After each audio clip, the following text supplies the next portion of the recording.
Okay. ఎట్లాగో బ్రిటిష్‌లో అక్కడ అల్లర్లు జరుగుతున్నాయి కదా! బ్రిటిష్‌కి సంబంధించి రిషి సునాక్ ఒక పెద్ద స్టేట్మెంట్ ఇచ్చాడు.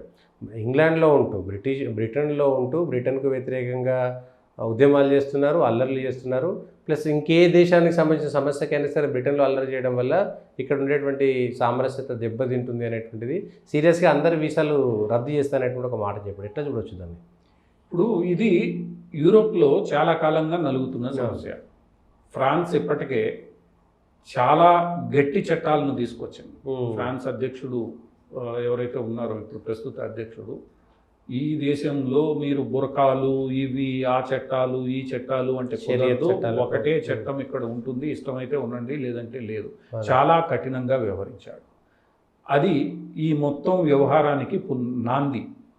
యూరోప్లో ఉదారంగా ఇరాక్, ఐసిస్ ఇటువంటి యుద్ధాల నేపథ్యంలో ఎందరో ముస్లింలను యూరోప్ వలసవాదుల కింద ఆహ్వానించింది. వాళ్ళందరికీ కొంత ఆశ్రయం కల్పించిన తర్వాత అక్కడికి వెళ్ళిన వీళ్ళు అక్కడి సమాజంలో తమని తాము అంతర్భాగం చేసుకోకుండా తాము ఒక ప్రత్యేక కమ్యూనిటీ అని చెప్పి నిరూపించుకునే ప్రయత్నం ఎప్పుడైతే చేశారో అక్కడ స్థానిక సమాజంలో స్థానిక ప్రజల్లో తీవ్రమైన వ్యతిరేకత వస్తోంది. ఆ వ్యతిరేకత ముందు ఫ్రాన్స్ గట్టిగా డీల్ చేసింది, తర్వాత నార్వే, స్వీడన్, అటు తర్వాత ఫిన్లాండ్, తర్వాత డచ్ ఏదైతే దేశం ఉందో ఇక్కడంతా కూడా జర్మనీ మినహా మిగతా ఈవెన్ జర్మనీ కూడా చివరిలో మేము గట్టిగా వ్యవహరిస్తామనే స్థాయికి వచ్చింది. ఇక మిగిలింది బ్రిటన్.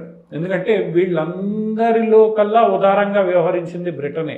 ఎందుకంటే బ్రిటను చాలా దేశాలను పాలించింది కాబట్టి కొన్ని ప్రత్యేకమైన పరిస్థితుల్లో ఎంతో మంది వలసవాదుల్ని తీసుకోవాల్సిన ప్రత్యేకమైన స్థితి బ్రిటన్కు ఉంది.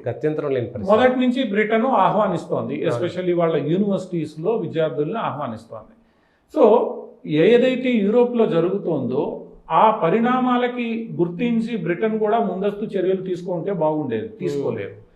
పాలస్తీనా వివాదం వచ్చేసరికి ఆ పాలస్తీనా వివాదంలో ఒక్కసారిగా ఈ ప్రత్యేక సమూహం అనుకునే వాళ్ళందరూ కూడా రోడ్డు మీదకి వచ్చి నిరసన ప్రదర్శనలు చేపట్టడం ప్రారంభించారు. రఫా మీద ఎప్పుడైతే ఇజ్రాయెల్ వెనక్కి తగ్గే లేదు చెప్పిందో, రఫా మీద దాడి చేస్తే చాలా తీవ్రమైన ఇబ్బంది ఉంటుందని గ్రహించి హమస్ ప్రపంచవ్యాప్తంగా మద్దతు కూడగట్టే ప్రయత్నంలో ఇంగ్లాండ్లో ఉన్న ఈ ప్రత్యేకమైన కమ్యూనిటీ ఏదైతే ఉందో ఆ కమ్యూనిటీని కూడా రెచ్చగొట్టి రోడ్ల మీదకి తీసుకొచ్చారు. నువ్వు రెచ్చగొట్టి రోడ్ల మీదకి తీసుకురావడం ఒక పని అయితే చేసావు, వాళ్ళు కూడా నీకు మద్దతుగా రోడ్ల మీదకి వచ్చారు. కానీ ఇక్కడ మర్చిపోయింది ఏంటంటే, నేను ఏ దేశంలో ఉన్నానో ఆ దేశం యొక్క సార్వభౌమత్వాన్ని, ఆ దేశం యొక్క రాజ్యాంగాన్ని, ఆ దేశం యొక్క చట్టాలని గౌరవించాల్సిన పరిస్థితి నాకుంది. అది గౌరవిస్తానంటేనే నాకు వీసా వచ్చింది. ఒకవేళ నేను అక్కడ పౌరుడైనా వీటిని గౌరవించాల్సిన బాధ్యత నా మీద ఉంటుంది అన్న విషయాన్ని విస్మరించి వీళ్ళు బ్రిటన్ ఇజ్రాయెల్కి మద్దతు ఇస్తోందన్న అక్కసుతో బ్రిటన్నే విమర్శించడం, బ్రిటన్ రాజకీయ నాయకుల్నే విమర్శించడం, వాళ్ళ మీద కార్టూన్లు వేయడం, వాళ్ళ మీద హాస్యాస్పదమైన కమెంట్లు చేయడం ఇవన్నీ ప్రారంభించారు. ఇందులో ఒక కార్టూను చాలా వివాదాస్పదమైంది. ఆ కార్టూన్ ఏంటంటే కొబ్బరి చెట్టు కింద కొబ్బరికాయలు ఉంటాయి చెట్టు మీద, ఆ చెట్టు యొక్క ఫలాల్ని తెలుసుకొని కింద నిలబడ్డ వాళ్ళు తింటూ ఉంటారు. దాని కింద ఏముంటుందంటే, నువ్వు ఆ ఫలాలనైతే నీకు ఏదైతే చెట్టు నీడ ఇచ్చి సంరక్షణ ఇచ్చి ఫలాలను ఇచ్చి ఇక్కడ దాకా తెచ్చిందో ఆ చెట్టుని నువ్వు మర్చిపోతున్నావు, అంటే నీ మూలాల్ని నువ్వు మర్చిపోతున్నావు. కాబట్టి ఈ మూలాల్ని మర్చిపోయేలా చేసిన ఈ దేశాన్ని నేను వ్యతిరేకించాలి. ఓకే. సో ఈ భావన ఎప్పుడైతే ఆ కార్టూన్ మొట్టమొదట ప్రదర్శించింది, ఆ ప్లకార్డ్ని పాలస్తీనా ఇస్లామిక్ టీచర్ ఒక బ్రిటన్లో టీచర్గా పనిచేస్తున్న ఒక ముస్లిం మహిళ దాన్ని ప్రదర్శించేసరికి అది విస్తృతంగా సోషల్ మీడియా ద్వారా వెళ్ళింది. దానికి మద్దతుగా వ్యతిరేకంగా పెద్ద సోషల్ మీడియాలో యుద్ధం జరిగింది.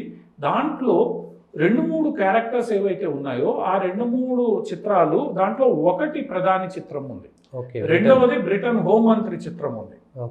వాళ్ళిద్దరినీ కించపరుస్తూ ఒక భావన వ్యక్తమవుతుంది.